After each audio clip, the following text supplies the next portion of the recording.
இந்த புக்கில் நம்ம ஒர்க்கை இன்வால்வ்டாகவும் ஒரு ஃப்ளோவாகவும் பண்ணுறதுக்கு 3 விஷயத்த சொல்கிறாங்க. ஃபஸ்ட்டு என்னென்னா, ஒரு கஷ்டமான வேலையை தேர்ந்தெடுக்கணும். கஷ்டமான வேலைன்னா நம்ம பண்ண முடியறதாகவும் இருக்கணும், அதே சமயத்தில் நம்ம ஈஸியாக பண்ணுறதா இருக்கக்கூடாது.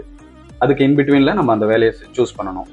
ரெண்டாவது என்னென்னா, அந்த வேலைக்கான பிளானை நம்ம சரியாக போடணும். எக்ஸாம்பிளுக்கு பார்த்தீங்கன்னா, ஒரு புக்கை நான் படிக்க போகிறேன் அப்படின்னா, அந்த புக்கை நான் 30 நாளுக்குள்ளே படிக்கணும்னா டெய்லி 10 பேஜ் படிக்கணும் அப்படிங்கிற ஒரு கிளியர் பிளானை நம்ம போடணும். மூணாவது என்னன்னா, அதை எஃபெக்டிவாக இம்ப்ளிமெண்ட் பண்ணணும். ஸோ அது முக்கியமாக மல்டி டாஸ்கிங் பண்ணக்கூடாது. மல்டி டாஸ்கிங்னா, நம்ம இப்போ ஒரு புத்தகத்தை படிச்சுக்கிட்டு இருக்கும்போது ஒரு கால் வருது, இல்லை ஒரு மெசேஜ் வருது, அதையும் ரெஸ்பாண்ட் பண்ணிட்டு அந்த காலையும் அட்டன் பண்ணிட்டு மறுபடியும் நம்ம படிக்கிறோம்னா நம்மளோட ஃபோக்கஸ் அதில் சரியாக பண்ண முடியாது. ஸோ அந்த டைமில் நம்மளோட எஃபெக்டிவ்னஸ் 40% தான் இருக்கும்னு சொல்கிறாங்க.